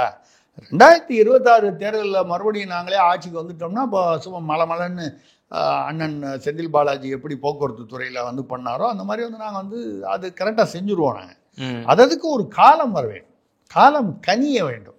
அது புரிஞ்சுக்காம ஆசிரியர்கள் என்ன சொன்னாங்க, இல்லை என்றால் உங்களை எதிர்கட்சியாக, நீங்கள் எதிர்கட்சி தலைவராக ஸ்டாலின் அவர்களை மீண்டும் 2026 ஆக்குவதற்கு நாங்கள் தயங்க மாட்டோம் அப்படின்னு என்னென்ன இந்த அரசை வீட்டுக்கு அனுப்புவோன்னு பேசுனாங்க. அப்படி பேசியும் அவங்க நினைச்சாங்க, அப்படி பேசுனா திமுக அரசுக்கு வந்து ரோஷம் வந்துடும் நினைச்சாங்க. வாய்ப்பே இல்லை ராஜா. அவங்க இருந்தா இருக்கட்டும், எங்களுக்கு தெரியுங்க. போன தடவை எவ்வளோப்பா கொடுத்தோம் ஓட்டுக்கு? 2,000 ரூபாய், 500 ரூபாய் ஏற்றி கொடு, எல்லாம் கரெக்டாக போய்டும். அவங்க அந்த கணக்கில் இருக்காங்க. இப்போ இவங்களுக்கு என்ன செய்யறதுன்னு தெரியல. மிரட்டியும் பார்த்துட்டோம், எச்சரிச்சும் பார்த்துட்டோம், ஒன்றுமே நடக்கலை. தப்புன்னு இப்போ எடப்பாடிக்கிட்ட போனால் ஒன்று என்ன பண்ணுவாங்க, எடப்பாடி தான் தூண்டி விட்டு ஆசிரியர்களை வந்து போராட்டம் பண்ண வைக்கிறாங்க. புதுசாக வந்திருக்காருல விஜய், ஒன்றும் பண்ண வேணாம், அவரை போய் பார்த்து சும்மா ஒரு மனு ஒன்று கொடுத்துட்டு ஒரு ஃபோட்டோ எடுத்துக்கிட்டு ஒரு வீடியோ எடுத்துகிட்டு வந்துட்டா போதும். ஐயோ விஜய் வந்து இன்னும் முக்கியத்துவம் பெறுவாரே, அப்போ விஜய்கிட்ட போனால் வந்து இந்த பிரச்சனைகள் வந்து தீரும் அப்படின்னு மக்களுக்கு நம்பிக்கை வர ஆரம்பித்தால் திமுகவுடைய ஏற்கனவே விஜய் வந்து திமுகவோட வாக்கு வங்கியை தான் கணிசமாக வந்து உடைப்பார் என்று எதிர்பார்க்கப்படும் போது ஆசிரியர்கள் வந்து அவங்க இதை கரெக்டாக, அவங்களும் இவ்வளவு வருஷமா ஆசிரியர்கள், கல்வி போதிப்பவர்கள் அரசியல் புரியாமலா இருப்பார்கள், அரசியல் தெரியாமலா இருப்பார்கள். இங்க விஜய் கிட்ட போய் பேசுனா அங்க ஷாக் அடிக்கும் அப்படிங்கிறது தெரிஞ்சுதான் போய் பேசியிருக்காங்க. விஜய் வந்து என்ன செய்து விட போயிட்டார். இப்பொழுது என்ன சொல்லுவாரு, நான் வந்து தேர்தல் முடிந்த பிறகு ஏதாவது வந்தால் வந்து எங்களுடைய எம்எல்ஏக்கள் மூலமாக என்ன செய்ய முடியுமோ செய்கிறேன்னு, இதை தவிர இப்போ எதுவும் அவரால் செய்ய முடியாது. ஆனால் விஜயை சந்திக்கிறார்கள் என்ற அந்த நிகழ்வு திமுக கூடாரத்தில் பெரிய பதற்றத்தை ஏற்படுத்தி இருக்கிறது என்று கேள்வி. இனியா அவங்க எடப்பாடியை போய் பார்க்காம விஜயை போய் பார்க்குறாங்க. இது எடப்பாடிக்கும் வந்து பதற்றம். வழக்கமாக அங்கே பற்றி கூட அவங்கள பற்றி குத்தம் சொல்லணும்னா நம்மகிட்ட தானே வரணும். இப்போ புதுசாக ஒரு இடத்துக்கு போகிறாங்களே அப்படின்னு அங்கேயும் பதற்றம். இப்போ திமுக அதிமுக 2 இடத்துலையும் பதற்றம் அதிகமாக இருக்குது ஆசிரியர்கள்னால. ஆசிரியர்கள் என்னதான் இருந்தாலும் அவங்க கல்வி போதிக்கிறவங்க இல்லையா, அதனால வந்து அந்த சாதுரியம் அவங்களுக்கு தெரிஞ்சிருக்கு. என்ன பண்ணா பதற்றத்தை வந்து அவங்க மனதில் வந்து உருவாக்க முடியும் ஆட்சியாளர்களிடம் சரி. இப்ப எதிர்கட்சி ஒரு கால் தெரியாது, திமுக ஆட்சிக்கு வரலாம், இல்லை அதிமுக ஆட்சிக்கு அதிமுக கூட்டணி ஒன்று வரலாம். இப்போ வரும்போது அதிமுக கொஞ்சம் கவனமாக இருக்குமா, வந்தவொடனே வந்து இந்த ஆட்சியர்கள் விஷயத்தில் ஏதாவது பார்த்து நல்லபடியாக பண்ணி விட்டுடுவோம் அப்படின்ற எண்ணம் வரணும் அப்படிங்கிறதுக்காக இது ஒரு டாக்டிக்ஸாக பண்ணியிருக்காங்க. ஆனால் இது சுவாரஸ்யமான டாக்டிக்ஸ். Okay sir. அடுத்ததாக கள்ளக்குறிச்சியிலிருந்து சண்முக பாண்டியன் கேட்கிறார், ஆடு மாடு மேய்க்கும் பணியை அரசு பணியாக்குவேன் என்கிறாரே சீமான். ரொம்ப காலமாக சொல்றாரு. நான் சீமான் வந்து சில விஷயங்கள்லாம் தடாபுடான்னு அடிச்சு விடுவாரு, சுவாரஸ்யமாக இருக்கும். ஆடு மாடு மேய்க்கும் பணி வந்து அப்படி ஒன்றும் சாதாரணமான பணி இல்லை, அது அரசு பணி ஆக்குவேன். சீமானுக்கு தெரியாத இல்லை வந்து அவர் வந்து புரிந்து கொள்ளாத ஒரு விஷயத்தை ஏற்கனவே இந்த அரசு அதுதானே பண்ணிக்கிட்டு இருக்கு. ஆடு மாடு மேய்க்கிறதெல்லாம் அரசு. அவர் வந்து ஒரிஜினல் ஆடு மாடு மேய்க்கிறத வந்து சொல்றார், விலங்குகளை பற்றி சொல்றார். அதை ஒரு தொழிலாக கொண்டு வந்து அதுக்குன்னு நியமிக்கிறதுன்னு, அதுக்குன்னு ஆட்களை நியமிக்கணும், அவங்களுக்கு அரசு சம்பளம் கொடுக்கணும்னு அது சொல்றது நமக்கு புரியுது. ஆனால் நான் சொல்றது, ஏற்கனவே மக்களை வந்து ஆடு மாடுகள் என்று நினைத்து கொண்டுதானே இந்த திமுக அரசு மேய்த்து கொண்டிருக்கிறது அரசு வேலை. அதாவது நீங்க வந்து ஒரிஜினல் விலங்குகளை சொல்றீங்க, இவங்க மனிதர்களை விலங்குகள் போல நினைத்து கொண்டுதானே ஆடு மாடு மேய்க்கிற மாதிரி. ஆனால் தானே வந்து சட்ட ஒழுங்கு இல்லை, பாலியல் வன்முறை அதிகமாகுது, அந்த குற்றங்கள் அதிகமாகுது, அவனுக்கு ரோடு போட்டால் பிரிட்ஜு உடையுது, சாலை வந்து போடலை, ரேஷனில் வந்து கொடுக்குறதெல்லாம் கடத்தி பக்கத்து மாநிலத்துக்கு கொண்டு போய் விற்றுறாங்க, கனிம வளம் விற்கிறாங்க, மணல் கடத்தல் நடக்குது. மணல் கடத்தல் வந்து யார் காட்டி கொடுக்குறானோ இல்லை அதை பற்றி பேசுகிறானோ அவன் பேரில் லாரி ஏற்றி கொண்டுடுறாங்க. ஆக மக்களை மாக்கள்னா விலங்குகள், மக்களை மாக்களாக நினைத்து நடத்தி கொண்டு வருகிறது திமுக அரசு. நீங்கள் இந்த அரசுகிட்ட போய் ஆடு மாடு மேய்க்கிறத அரசு வேலையாக்கணும்னா உண்மையிலேயே அவங்க வந்து வேற விதமாக அதை தான் செஞ்சுக்கிட்டு இருக்காங்க. ஆனால் அவருடைய கருத்து புதுமையான கருத்து. ஆடு மாடு மேய்ப்பது வந்து அதுவும் ஒரு விவசாயத்தின் வேளாண்மை விவசாயத்துடைய ஒரு பகுதி தான். ஏன்னா ஆட்டுப்பால், ஆடுலேருந்து வரக்கூடிய மற்ற பலன்கள், மாடு பலன்கள், காளைகளாக இருந்தால் விவசாயத்தில் நேரடியாக இப்படி ஆடு மாடுகள். அதாவது அவர் சொல்வது என்னென்னால் விவசாயத்தை அரசு மேற்கொள்ள வேண்டும், விவசாயத்திற்கான எல்லா விதமான பணிகளையும் வந்து அரசு ஈடுபட வேண்டும். ஏன்னா வெறும் விவசாயியை வந்து நீங்கள் வந்து அந்த வாக்குகளுக்கு மட்டும் பயன்படுத்தி கொண்டு நீங்கள் எந்த விதத்துலையும் வேறு மாதிரி பண்ணிடக்கூடாது அப்படிங்கிற அர்த்தத்தில் சொல்கிறாரு. அவருடைய கருத்து வரவேற்கப்படக்கூடியது. ஆனால் அண்ணன் சீமான் அவர்களுக்கு சொல்கிறது, அண்ணே நீங்கள் சொல்கிறது அவங்க ஏற்கனவே பண்ணிக்கிட்டு இருக்காங்க, மக்களை மாக்களாக்கி இவர்கள் வந்து அரசு நடத்தி கொண்டிருக்கிறார்கள் என்பது மட்டும்தான் நம்ம சொல்ல விரும்புகிறோம். அடுத்ததாக புதுவையிலிருந்து சுப்புரத்தினம், சைவ வைணவ கொச்சை பேச்சிற்காக பொன்முடி மீது உயர்நீதிமன்றம் சுமோட்டோ வழக்கு பதிவு செய்துள்ளதே. சுமோட்டோ தானாக முன் வந்து அதாவது தான் அசிங்கமாக பேசினாரு. அதுக்கப்புறம் திருவண்ணாமலைக்கு குடும்பத்தோடு போய் கும்பிட்டு வந்தார். அதெல்லாம் நம்ம பார்த்தோம். இல்லை இப்போ வழக்கு போட்டதுனால என்ன ஆகிட போகுதுன்னு எனக்கு தெரியல. எத்தனையோ வழக்குகள் அந்த மாதிரி வந்திருக்கு. திடீர்னு அந்த வழக்குக்கு இடைக்கால தடை, செய்ய வேண்டியதை செய்து நிதிக்கும் நீதிக்கும் இடையில் உள்ள அந்த கேப்பை கம்மி பண்ணி, என்ன ஒரு சுழிதான், அந்த சுழியை போட வேண்டிய இடத்தில் போட்டு அவர்கள் அது என்ன செய்யணுமோ செஞ்சுக்கிறாங்க. அப்போ இப்போ பொன்முடியில் வழக்கு போட்டதுனால வந்து பெரிய என்ன ஆகிட போகுது அப்படிங்கிறது ஒரு விஷயம் இருக்கு. ஆனால் இதனால யாருக்கு லாபம் அப்படின்னு கேட்டிங்கன்னா, பொன்முடி போன்றவர்களுக்கு வந்து புத்தி வருமா, இனிமேல் இந்த மாதிரி பேசக்கூடாது அப்படின்ற அந்த ஒழுக்கம், அந்த கட்டுப்பாடு அதெல்லாம் வருமா அப்படின்னா எனக்கு சந்தேகம் தான். இது எவ்வளோ வருஷமாக இப்படி தான் இருக்குது. இது வந்து நீங்கள் அழுகி போனதை போய் வந்து நீங்கள் வந்து எப்படி சமையலில் யூஸ் பண்ண முடியும்? அதாவது மூளை அழுகி போனவர்கள் என்று தான் இந்த மாதிரி பேசுகிறவங்களை வந்து அப்படி தான் சொல்ல வேண்டியிருக்கு. நம்ம அவர்களை வந்து அவமானப்படுத்தணும், நம்ம அவதூறாக பேசணும்னு நம்ம நினைக்கல. ஆனால் இப்படி பேசுபவர்கள் வந்து ஒரு ஆன்மீக நம்பிக்கை உள்ளவர்களை வந்து கொச்சைப்படுத்துகிறார்கள் என்பது இவர்களுக்கு மூளை அழுகி போச்சோ அப்படின்ற சந்தேகம் நமக்கு வருது. இதனால யாருக்காவது லாபம்னா எனக்கு தெரிஞ்சு கபில் சிபால், முகுல் ரோத்தோகி போன்றவர்களுக்கு நல்ல லாபம். ஏன்னா இங்கே உயர்நீதிமன்றத்தில் ஏதோ ஒரு தீர்ப்பு கொடுத்தா உடனே உச்சநீதிமன்றத்துக்கு போவாங்க, இல்லைன்னா அவங்கள இங்கே கூப்பிட்டு வருவாங்க. அவங்களாம் ஒரு நாளைக்கு 20 லட்சம் 30 லட்சம் கேட்பாங்க. அவர் இன்னும் ஏற்கனவே இது இல்லாமல் இன்னும் ஒரு 2-3 கோடி ரூபா அவர்களுக்கு வந்து கபில் சிபலுக்கோ இல்லை வந்து முகுல் ரோத்தோகியோ இல்லை அந்த மாதிரி உள்ள இதுக்குன்னே இருக்காங்களே அந்த மாதிரி சீனியர் லாயர்ஸ், அதில் யாருமே தமிழராக இருக்க மாட்டாங்க. தமிழர் யாருக்கும் அந்த திறமை கிடையாது. தமிழ்நாட்டில் இருக்கிற வழக்கறிஞர் யாருக்கும், திமுக வழக்கறிஞர்கள் உட்பட, சீனியர் வழக்கறிஞர்கள் உட்பட, இந்த மாதிரி வழக்குகளை கையாளும் அளவுக்கு திறமை இல்லை என்று நான் சொல்லலை அப்படின்னு திமுக அரசும் திமுகவும் நம்புகிறது. அப்போ கபில் சிபால்களை அழைத்து வந்து பண்ணால் அப்போ யாருக்கு லாபம்? அவருக்கு தான். ஆமாம், சரி, ரைட்டு, நம்ம இப்படி நினச்சிப்போம். எங்கேயோ அடிச்சுக்கிட்டு வந்த போனால் இப்படி தான் போகும். ரைட்டு சார், சரியா? ஓகே. அடுத்து கடைசி கேள்வியாக எண்ணூரிலிருந்து தமிழரசன், பெரியார் மட்டும் இல்லை என்றால் நாம் அக்ரகாரத்தில் அடிமையாக இருந்திருப்போம் என்கிறாரே கமலஹாசன். முடியலங்க அந்த ஆளோட.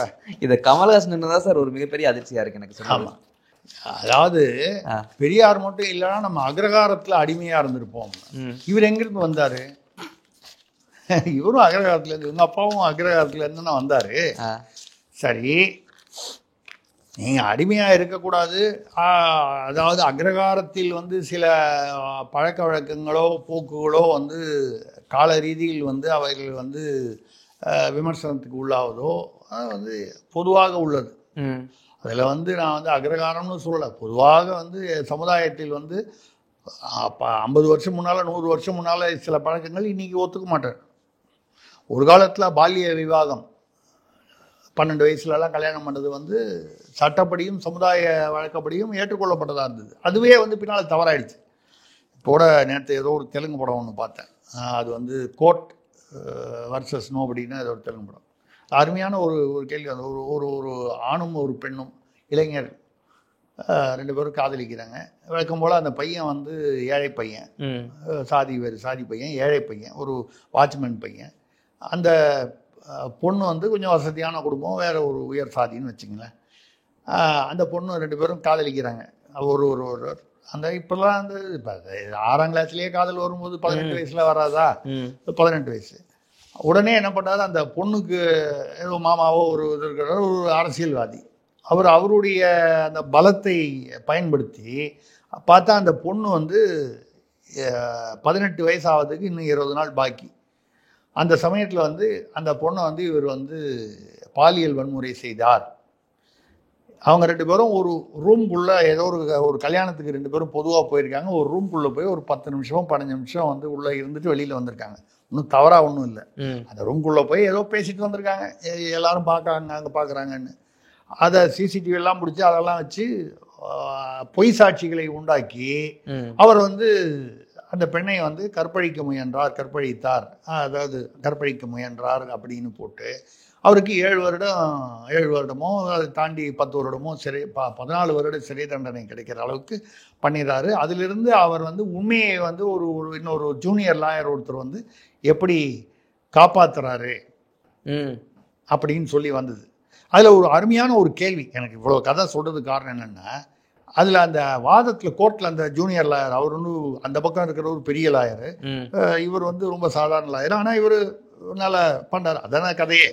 அப்போ வந்து அவர் கேட்குறாரு, 364வது நாள் அவங்க 2 பேரும் வந்து சப்போஸ் உடலுறவு கொண்டார்கள் என்று வைத்து கொண்டால் கூட, உடலுறவு கொள்ளலை அந்த கேஸில், ஆனால் அப்படியே வைத்து கொண்டால் கூட அது வந்து போக்சோ சட்டத்தில் நீங்கள் வந்து கொண்டு வந்திருக்கீங்க. அதுவே மறுநாள் பண்ணியிருந்தாருன்னு வைங்க, 18 வயது ஆச்சு, 2 பேரும் அவர் இது என்னையா சட்டம் இந்த சமுதாயம் வச்சிருக்குன்னு கேட்குறாங்க. 364வது நாள் அன்னைக்கு அது நடந்தால் அது போக்சோ சட்டம், அதுக்கு 14 வருஷம் சிறை தண்டனை, பெயில் கிடையாது. மறுநாள் அவர் பண்ணியிருந்தார்னா அதே நடவடிக்கையை செய்திருந்தால் அது சட்டப்படி ஏற்றுக்கொள்ளப்படும். என்னையா உங்க சட்டம் உங்க சமுதாயம் கேட்கிறாரு. எனக்கு ரொம்ப பிடிச்சது. கரெக்ட். நேத்து குற்றமா இருந்தது, இன்னைக்கு வந்து குற்றம் இல்லைன்னா அப்ப பிரச்சனை வந்து உங்களுடைய சட்டத்துல தானே தவிர அந்த செய்கையில் இல்லை. ஒரு உதாரணத்துக்காக தான் சொல்றேன். அதுக்காக வந்து 6ஆம் கிளாஸ் பொண்ணை வந்து கைப்பிடிச்சு நியாயப்படுத்தல, அது அப்படி நியாயப்படுத்தலை. அதுலயே சொல்றாங்க 40 வயசு 50 வயசு இருக்கிறோம் வந்து ஸ்கூல் பொண்ணுகிட்ட இப்போ ஒரு ஆசிரியர் வந்து தப்பா நடந்துக்கிட்டாருன்னு நம்ம பேசலாம். அதெல்லாம் நம்ம ஜஸ்டிஃபை நியாயப்படுத்தலை. பட் இந்த மாதிரி வாழ்ந்த வழக்கு. அப்போ அந்த வகையில இப்போ அவரு என்ன கேட்டார், அவரு அதாவது பெரியார் மட்டும் இல்லை என்றால் அக்ரஹாரம் நான் இதை எதுக்காக சொன்னேன்னா, சமுதாயத்திற்கென்று சில கோட்பாடுகள் இருக்கிறது. இது காலப்போக்கில் இந்த கோட்பாடுகள் மாறுகின்றன. அதுக்கு அந்த பால்ய விவாகம் இந்த மாதிரி பல விஷயங்கள் வந்து ஒரு காலத்தில் உடன்கட்டை ஏறினார்கள். இந்த உடன்கட்டை ஏறும்போது ஏன் ஏறினாங்க? முகலாயர்கள் வந்து வட இந்திய மன்னர்களை பொதுவாக என்ன அவர்கள் இவ்வளோ தூரம் தமிழ்நாடு வரைக்கும் தென்னாடு வரைக்கும் அவ்வளோவா வரல. அவங்க ஏதோ அப்படி அக்கம் 1-2 வந்தாங்களே தவிர அதிகமாக இல்லை. அங்கே வந்து ஒரு மன்னனை வந்து போரில் தோற்கடித்து விட்டால் அந்த நாட்டில் உள்ள பெண்கள், அந்த மன்னனுடைய குடும்பத்தினர், மனைவி, சகோதரிகள் உட்பட பெண்கள் அங்கே எல்லாரையும் அந்தப்புறத்திலிருந்து அவர்களை வந்து தங்களுடைய சொத்தாக ஆக்கி கொண்டு அவர்களை வந்து அடிமைகள் போல அவர்கள் உடலை வந்து பயன்படுத்தி கொள்வார்கள் முகலாய வீரர்கள். இது வந்து அவர்களுடைய பழக்கம். நம்ம சொல்றது வந்து முகலாயர்கள்ன்றது வெளிநாட்டில் இருந்து வந்த அந்த முகலாய மன்னர்களை பற்றி பேசுறோம். நம்ம இங்க உள்ள மதத்தை பத்தி, இங்க உள்ளவங்க நம்ம கூடவே இருந்தவங்க தானே. இது வேறு. அதாவது இந்திய முஸ்லிம்கள் வேறு, முகலாயர்கள் என்பது வேறு. அப்ப அந்த முகலாயர்கள் வந்து இந்த மாதிரி வந்து பண்ணாங்க. அப்படிங்கும்போது அவங்க என்ன பண்றாங்க, வாழ்க்கை பூரா எவனுக்கோ அடிமையாக போய் அவன் நம்மளை வந்து ஒரு ஒரு இதுவாக ஒரு பொருளாக பயன்படுத்தி கொள்வதற்கு பதிலாக நம்ம வந்து உடன்கட்டை ஏறிடுவோம், இல்லைன்னா எல்லாரும் மொத்தமாக வந்து கொளுத்திக்குவோம். தங்களுடைய மானத்தை காப்பாற்றிக் கொள்வதற்காக பெண்கள் அதுவே வந்து ஒரு ஒரு பழக்கமாக ஆனது. ஒரு கட்டத்தில் ராஜா ராம்மோகன் ராய் போன்றவர்கள் வந்து அதை சீர்திருத்தி அந்த அந்த காலகட்டம் மாறிவிட்டது. அப்போ அந்த பழக்க வழக்கத்தை தொடர்வது சரியில்லை. அது எல்லாமே ஒரு ஒரு காலகட்டத்தில் அந்த சூழ்நிலைக்கு தகுந்த மாதிரி சரி அல்லது தவறு, சரி அல்லது தவறு அப்படின்னு சொல்லி மாறுது. அந்த வகையில் இவரும் வந்து கமலஹாசன் வந்து கால பரிமாணத்தின்படி மாற்றத்தில் வந்து அவருக்கு நம்பிக்கை இருக்குன்னு எனக்கு புரியுது. அக்ரஹாரத்துக்கு அடிமையாக இருப்போம் பெரியார் இல்லைன்னான்னு சொன்னார். இப்போ கடைசியில் அறிவாலயத்துக்கு அடிமையாக இருக்கார. இதுக்கு பேசாமல் அக்ரஹாரத்திலேயே அடிமையாக இருந்திருக்கலாமா? அவரு மரியாதையாவது இருந்திருக்குமே, கௌரவமாவது இருந்திருக்குமோ என்னமோ தெரியாது. அடிமையாக இருப்பது எங்க இருந்தாலும் தவறு, அது வேற விஷயம். அக்ரஹாரத்திற்கு அடிமையாக இல்லாமல் பெரியார் தான் காப்பாற்றினார்னா, பெரியார் என்ன பண்ணாரு? சரித்திரத்தில் பார்த்தீங்கன்னா லட்சுமணியர் வீட்டுக்கு போயிட்டு அவங்க வீட்டில் வந்து சமைக்க சொல்லி மாமியை வந்து சாப்பாடு போட சொல்லி சாப்பிட்டுட்டு எனக்கு வந்து வெங்காய பஜ்ஜி போட்டு கொடுங்க, காஃபி போட்டு கொடுங்கன்னு சொல்லி அவங்க வீட்டில் ஓய்வு எடுத்துட்டு அடுத்த தெருவில் போய் பார்ப்பனியம் ஒழிக பார்ப்பான்கள் ஒழிக, பார்ப்பானையும் பாம்பையும் பார்த்தீங்கன்னா பார்ப்பானை முதல்ல வந்து அடிங்க அப்படின்னு சொல்லிட்டு மறுபடியும் மாமிட்டு வந்து நல்லா பேசிட்டு வந்து களைப்பா இருக்கு, காப்பி போட்டு கொடுங்கன்னு லட்சுமண ஐயர்னு இருந்தார். கோபிச்செட்டிப்பாளையம் நினைக்கிறேன் அவரு சுதந்திர போராட்ட வீரர். இப்படி இவர் பேசுறாருன்னு தெரிஞ்சதுக்கு அப்புறமும் இவருக்கு சாப்பாடு போட்டாங்க பாருங்க. அப்ப அவங்கள பாராட்டணும் இல்லையா? நான் இருந்தேன்னா வீட்டில் என்ன கிடைக்குதுன்னு பார்ப்பேன். சரி ரைட்டு. எதுக்காக சொல்றேன்னா, அக்ரஹாரத்தில் வந்து அடிமையா இருந்ததுன்னு சொன்னவர் கடைசியில வந்து கட்சியே கிட்டத்தட்ட கலைச்சிட்டு டார்ச் லைட் எல்லாம் தூக்கி போட்டுட்டு ஒரே ஒரு சீட்டுக்காக வந்து அறிவாலயத்துக்கு அடிமையானாரே. இதை விட அன்று அக்ரஹாரத்துக்கு அடிமையா இருந்தவர்கள் வந்து பரவாயில்ல போல தெரியுது. இவருக்கு இருக்கு இவரை விட அவர்களுக்கு ரோஷம் இருந்தது. அப்ப அன்னைக்கு அக்ரஹாரத்தில் எப்படி இருந்ததோ இன்னைக்கு அக்ரஹாரங்களே இல்லை. அப்படியே இருந்தாலும் அக்ரஹாரத்தில் இருந்தவங்க பூரா பாதி பேர் அமெரிக்காவில் இருக்காங்க. அவர்களுடைய பழக்க வழக்கங்கள் எல்லாமும் காலப்போக்குக்கு ஏற்ப நிறைய மாறிவிட்டது. சும்மா வந்து ஏதோ நம்ம பேசணுமே அப்படின்னு இந்த கருப்பு சட்டை கோஷிக்குன்னே ஒன்று இருக்கு, இப்படிதான் பேசணும்னு ஒரு ஃபார்முலா வச்சிருப்பாங்க. அது மாதிரி அவர் பேசுறாரு. இவர் வந்து அறிவாளி அடிமையாக இருக்கிறார், எங்கிருந்தாலும் வாழ்க. ஓகே சார், மக்களுடைய கேள்விகள் எல்லாம் முடிஞ்சிருச்சு. இந்த காதோடு சொல்லிடுவோம். டாஸ்மாக் ஊழல் வந்து ஏற்கனவே தான் கொடி கட்டி பறக்குது. 1000 கோடின்னு சொல்லி இடியில் மூல சொன்னாங்க.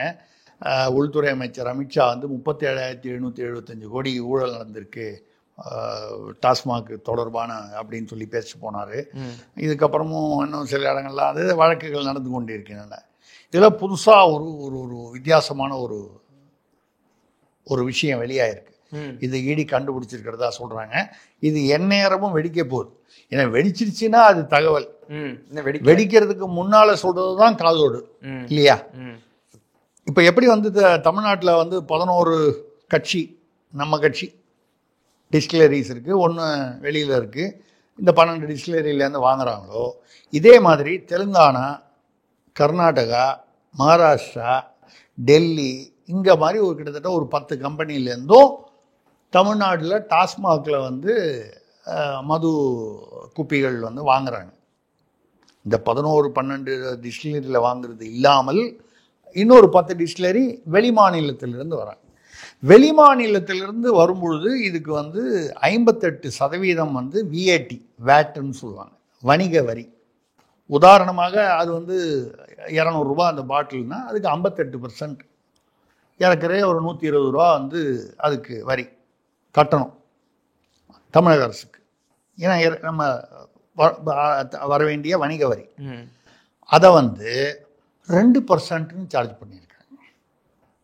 58, 2 எவ்வளவு வந்து 56% வந்து, அதாவது விதிகளுக்கு முரணாக சட்டத்திற்கு எதிராக வந்து 56%னா இந்த வகையில் மட்டும் ஒரு வருடத்திற்கு வந்து 1200 கோடி ரூபாய் வந்து டாஸ்மாகிற்கு நஷ்டம்.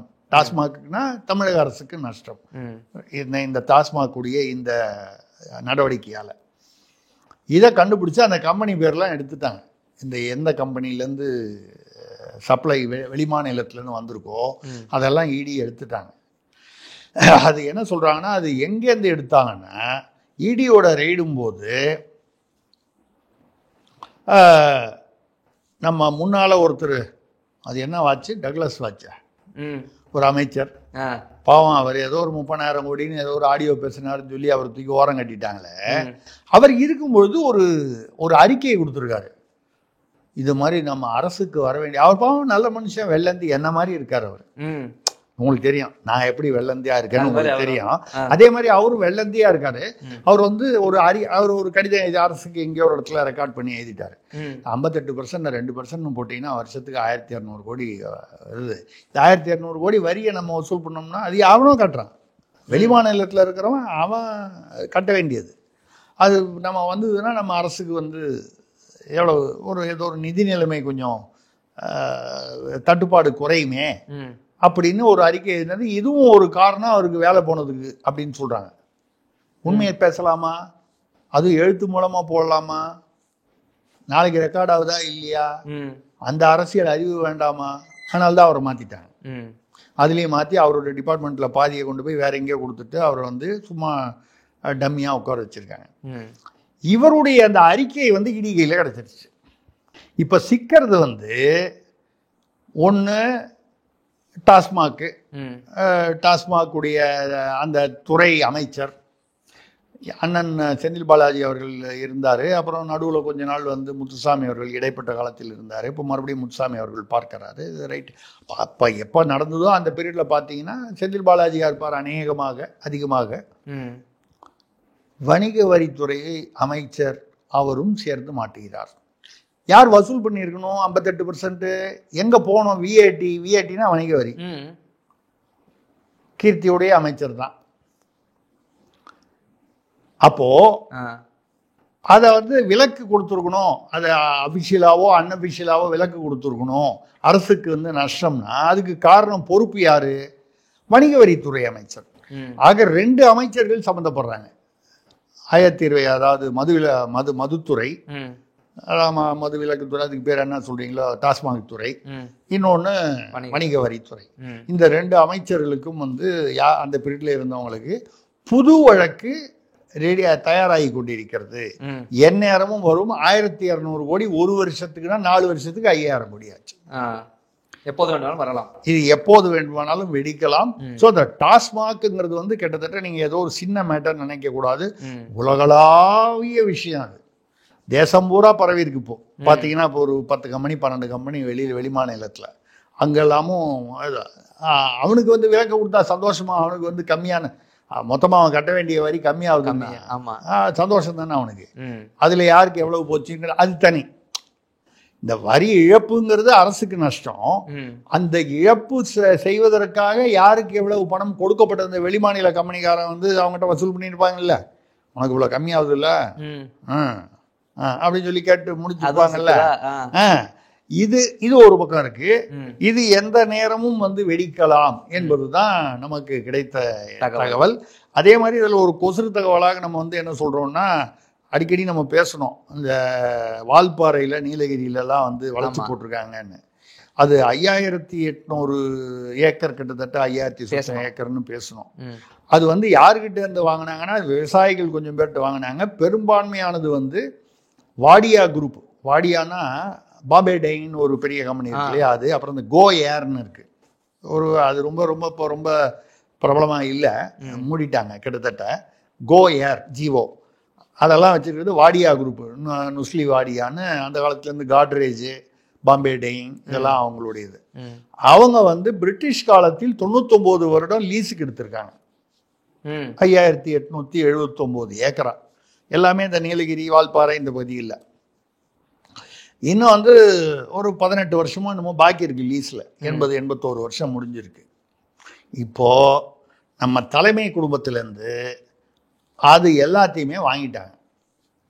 5879 ஏக்கரையும் அது லீஸ் தான் இருந்தாலும் அதுக்கு ஒரு விலை இருக்குல்ல.